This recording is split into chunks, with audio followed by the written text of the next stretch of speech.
Hallo und herzlich willkommen zu einer neuen Folge unseres Podcasts auf Deutsch. Ich bin Thomas. Und ich bin Petra. Schön, dass ihr wieder dabei seid. Die heutige Frage haben uns viele unserer Zuhörer gestellt. Menschen, die nach Deutschland gezogen sind, die mit Deutschen arbeiten oder einfach die Sprache lernen. Warum sind Deutsche so direkt? Und die entscheidende Folgefrage: Ist diese Direktheit unhöflich oder ist sie eigentlich eine Form von Respekt und Ehrlichkeit? Wir werden das heute aus verschiedenen Perspektiven beleuchten, 20 wichtige Vokabeln auf C1-Niveau lernen. Und am Ende werdet ihr Deutschland vielleicht ein bisschen besser verstehen. Los geht's! Thomas, lass uns mit einer konkreten Situation anfangen. Ich erinnere mich an meinen ersten Job. Ich war gerade frisch aus dem Studium und hatte eine Präsentation gehalten. Danach kam mein Chef zu mir und sagte: Die Struktur war unübersichtlich und die Daten fehlten. Das müssen Sie überarbeiten. Aber insgesamt war es gut. Kein Lob. Einfach direktes Feedback. Und wie hast du dich dabei gefühlt? Ehrlich gesagt war ich zunächst schockiert. Ich dachte, hat er mich gerade vor den Kollegen bloßgestellt? Aber dann merkte ich, er hat es sachlich gesagt, ohne Bosheit, und er hatte recht. Ich habe die Präsentation überarbeitet und sie war wirklich besser. Rückblickend war es das wertvollste Feedback, das ich je bekommen habe. Das ist ein perfektes Beispiel.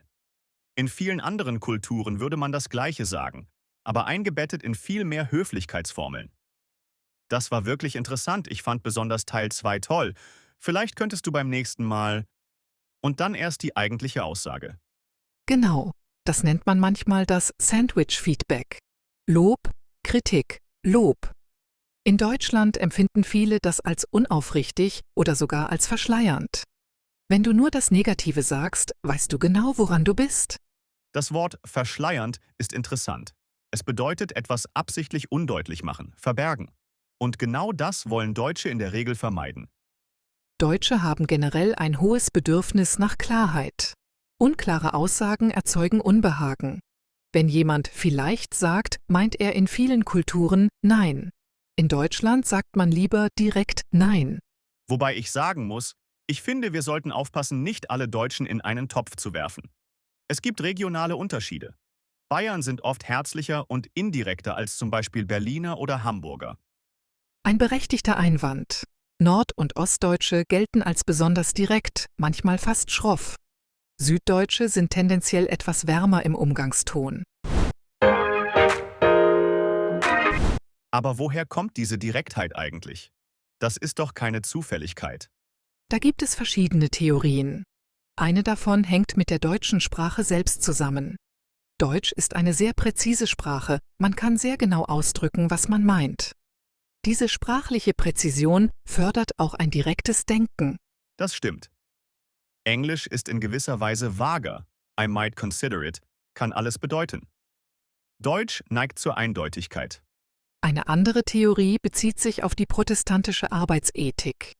In protestantisch geprägten Regionen Deutschlands gilt Offenheit und Ehrlichkeit als moralische Pflicht. Schönreden wäre fast schon unehrenhaft.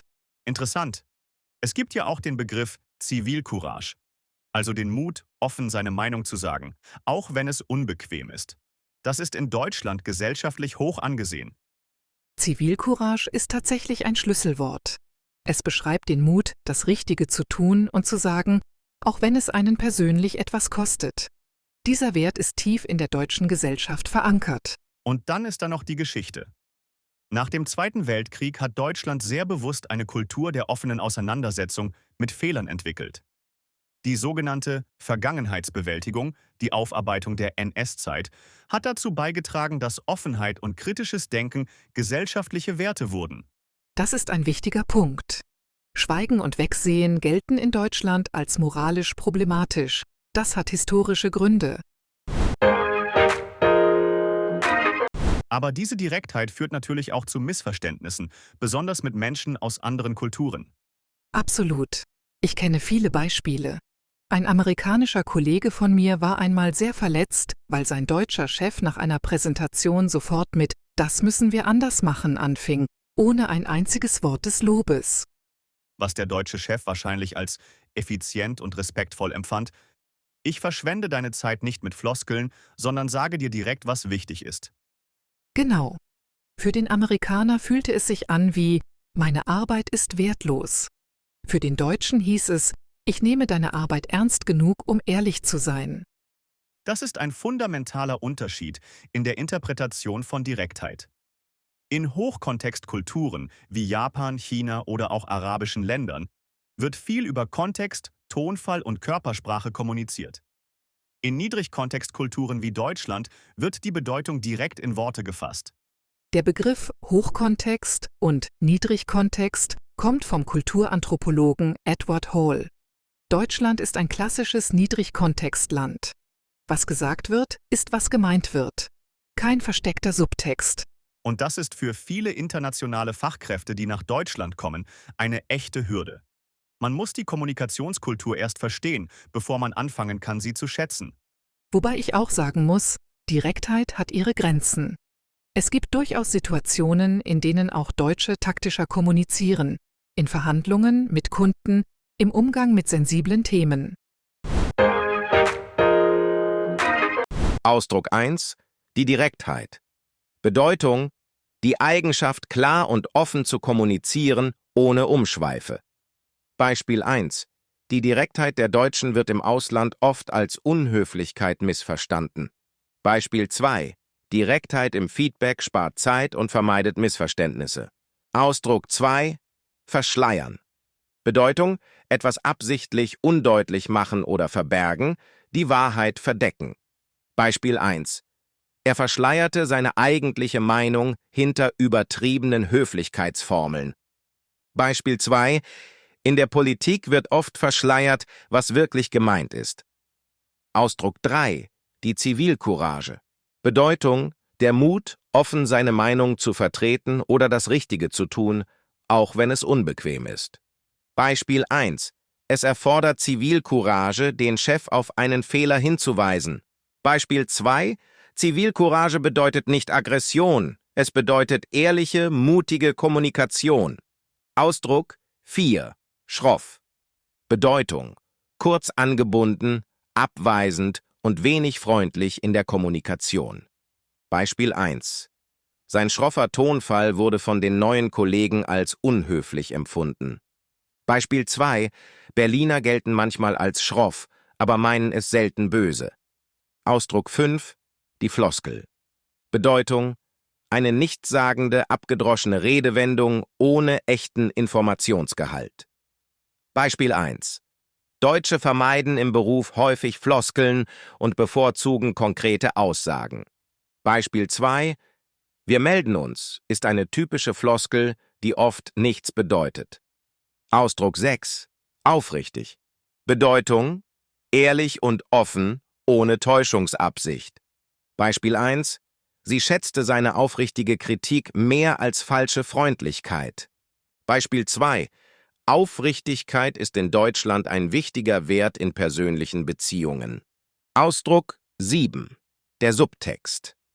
Bedeutung: eine versteckte, nicht ausgesprochene Bedeutung hinter dem Gesagten. Beispiel 1: In Hochkontextkulturen transportiert jede Aussage einen starken Subtext. Beispiel 2: Deutsche kommunizieren oft ohne Subtext. Was gesagt wird, ist gemeint. Ausdruck 8: Die Vergangenheitsbewältigung. Bedeutung: die gesellschaftliche Aufarbeitung und kritische Auseinandersetzung mit der eigenen Geschichte. Beispiel 1: Die Vergangenheitsbewältigung hat Deutschlands Kommunikationskultur nachhaltig geprägt. Beispiel 2: Keine andere Nation hat eine so intensive Vergangenheitsbewältigung betrieben wie Deutschland. Ausdruck 9: Bloßstellen. Bedeutung: jemanden in einer peinlichen oder beschämenden Situation öffentlich vorführen. Beispiel 1: Er wollte sie nicht bloßstellen. Er wollte ihr einfach direkt helfen. Beispiel 2: Direktes Feedback ist kein Bloßstellen, solange es sachlich und respektvoll bleibt. Ausdruck 10: Die Hürde. Bedeutung: ein Hindernis oder eine Schwierigkeit, die überwunden werden muss. Beispiel 1: Die direkte Kommunikationskultur ist für viele Ausländer zunächst eine echte Hürde. Beispiel 2. Die Sprache ist oft die größte Hürde beim Start in einem neuen Land. Ausdruck 11. Taktieren. Bedeutung: strategisch und berechnend vorgehen. Die eigene Kommunikation bewusst anpassen. Beispiel 1. In Verhandlungen muss man manchmal taktieren, statt immer direkt zu sagen, was man denkt. Beispiel 2. Sie taktierte geschickt und brachte ihre Kritik erst vor, als der Moment günstig war. Ausdruck 12. Die Eindeutigkeit. Bedeutung: die Klarheit einer Aussage, die nur eine Interpretation zulässt. Beispiel 1. Eindeutigkeit in der Kommunikation verhindert Missverständnisse und spart Zeit. Beispiel 2. Deutsche schätzen die Eindeutigkeit von Vereinbarungen, mündlich und schriftlich. Ausdruck 13. Verankert. Bedeutung: fest eingebettet in einer Kultur, einem System oder einer Überzeugung. Beispiel 1. Ehrlichkeit ist als Wert tief in der deutschen Gesellschaft verankert. Beispiel 2. Das Streben nach Präzision ist in der deutschen Sprache fest verankert. Ausdruck 14. Die Auseinandersetzung. Bedeutung: eine inhaltliche Diskussion oder ein Konflikt, bei dem verschiedene Standpunkte aufeinandertreffen. Beispiel 1. Eine offene Auseinandersetzung mit Problemen ist gesünder als schweigendes Verdrängen. Beispiel 2. Die kritische Auseinandersetzung mit der Geschichte ist Teil der deutschen Identität. Ausdruck 15. Unbequem. Bedeutung: unangenehm, schwierig oder herausfordernd, besonders emotional oder sozial. Beispiel 1. Ehrliches Feedback kann unbequem sein, ist aber langfristig wertvoller als Schweigen. Beispiel 2. Er vermied unbequeme Wahrheiten, was letztendlich zu größeren Problemen führte. Ausdruck 16. Der Umgangston. Bedeutung: die Art und Weise, wie man miteinander spricht, der übliche Ton in einer Gemeinschaft. Beispiel 1. Der Umgangston in deutschen Büros ist oft direkt, aber respektvoll. Beispiel 2. Ein rauer Umgangston muss nicht bedeuten, dass jemand einen nicht mag. Ausdruck 17. Überarbeiten. Bedeutung: etwas noch einmal bearbeiten und verbessern, eine Revision vornehmen. Beispiel 1. Nach dem direkten Feedback überarbeitete sie die Präsentation grundlegend. Beispiel 2. Er musste den Bericht 3-mal überarbeiten, bis er den Anforderungen entsprach. Ausdruck 18. Missverstehen. Bedeutung: etwas falsch interpretieren oder eine falsche Bedeutung herauslesen. Beispiel 1. Direktheit wird im internationalen Kontext häufig missverstanden. Beispiel 2. Sie missverstanden seinen Tonfall als Aggression, obwohl er nur ehrlich war. Ausdruck 19. Die Aufrichtigkeit. Bedeutung: die Eigenschaft, ehrlich, offen und ohne versteckte Absichten zu handeln. Beispiel 1. Seine Aufrichtigkeit war manchmal schmerzhaft, aber immer vertrauenswürdig. Beispiel 2. Aufrichtigkeit und Taktgefühl müssen kein Widerspruch sein. Ausdruck 20. Der Kulturschock. Bedeutung: das Gefühl der Verwirrung und Überforderung beim Kontakt mit einer fremden Kultur. Beispiel 1. Viele Expats erleben einen Kulturschock, wenn sie mit der deutschen Direktheit konfrontiert werden. Beispiel 2. Ein Kulturschock ist keine Schwäche. Er ist eine natürliche Reaktion auf Unvertrautes. Im zweiten Teil möchte ich mit Thomas über 3 konkrete Aspekte sprechen. Wie man als Ausländer mit deutschen Direktheit umgeht, wie Deutsche selbst lernen können, sensibler zu kommunizieren und was wirklich hinter dem Schweigen steckt. Der wichtigste Perspektivwechsel ist folgender. Wenn ein Deutscher dir direkt sagt, was er denkt, bedeutet das fast immer: ich nehme dich ernst. Ich verschwende deine Zeit nicht mit Floskeln. Ich vertraue dir, die Wahrheit zu hören. Das ist ein grundlegender Unterschied zur Höflichkeitsstrategie anderer Kulturen. Für viele Deutsche ist übermäßige Höflichkeit fast verdächtig. Man fragt sich, was meint er wirklich? Warum sagt er nicht direkt, was er denkt? Genau. Das klingt für jemanden aus einer höflichkeitsorientierten Kultur paradox. Aber sobald man versteht, dass Direktheit hier ein Zeichen von Aufrichtigkeit ist, nicht von Aggression, ändert sich die ganze Wahrnehmung. Ein praktischer Tipp: Wenn dir ein Deutscher direktes Feedback gibt, antworte sachlich und direkt. Sag nicht „Danke, das ist interessant". Sag „Ich verstehe deinen Punkt, aber ich sehe das anders, weil…".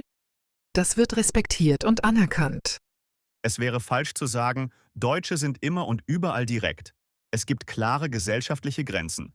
Zum Beispiel bei persönlichen Themen. Deutsche sind zwar direkt bei sachlichen Dingen, Arbeit, Feedback, Meinungen, aber sehr zurückhaltend bei privaten Themen. Man fragt Bekannte selten nach dem Gehalt, nach Beziehungen oder nach der Familie. Das ist ein wichtiger Punkt. Die direkte Kommunikation gilt vor allem im professionellen und sachlichen Bereich. Im privaten Bereich sind Deutsche oft erstaunlich verschlossen, bis man wirklich Freunde ist. Deshalb sagen manche, Deutsche haben wenig Freunde, aber diese Freundschaften sind tief, ehrlich und lebenslang. Das ist vielleicht das schönste Ergebnis einer direkten Kommunikationskultur. Wer einen deutschen Freund hat, weiß, der sagt dir immer die Wahrheit, auch wenn du sie nicht hören willst. Und genau das macht ihn so wertvoll. Ich möchte aber auch selbstkritisch sein. Deutsche Direktheit hat auch Schattenseiten. Man kann ehrlich sein und trotzdem taktvoll. Absolut. Es gibt einen Unterschied zwischen „das ist falsch" und „ich glaube, das könnte man besser lösen, weil…". Beide sind direkt und ehrlich. Aber die zweite Version ist konstruktiver und respektvoller. Deutsche Kommunikation kann manchmal Wärme vermissen lassen. Man kann Einwände äußern und trotzdem Empathie zeigen. Direktheit und Einfühlungsvermögen schließen sich nicht aus. Das ist vielleicht die wichtigste Lektion. Und ich glaube, die jüngere Generation in Deutschland kommuniziert tatsächlich schon anders. Mehr Empathie, mehr emotionale Intelligenz, ohne die Aufrichtigkeit zu verlieren. Das ist eine gesunde Entwicklung. Wir können also zusammenfassen. Deutsche sind direkt, weil sie Ehrlichkeit als Respekt verstehen, weil sie Klarheit lieber mögen als Subtext und weil Aufrichtigkeit in ihrer Kultur einen hohen moralischen Wert hat. Und das bedeutet nicht, dass alle Deutschen unhöflich sind. Es bedeutet, dass man ihre Kommunikation erst verstehen muss. Dann kann man sie wirklich schätzen. Das war unsere heutige Folge über die deutsche Direktheit. Unhöflich oder einfach ehrlich? Wir haben heute 20 wichtige Ausdrücke auf C1-Niveau gelernt, von Direktheit über Zivilcourage und Vergangenheitsbewältigung bis hin zu Kulturschock. Nutzt sie aktiv. Und jetzt seid ihr dran. Habt ihr persönliche Erfahrungen mit der deutschen Direktheit gemacht? War sie für euch eine Hürde? Oder habt ihr sie schnell schätzen gelernt? Schreibt es in die Kommentare. Wir lesen alles und freuen uns auf eure Geschichten. Abonniert den Kanal und klickt auf die Glocke für neue Folgen jeden zweiten Tag. Bis zur nächsten Folge. Tschüss und viel Erfolg beim Deutschlernen. Tschüss.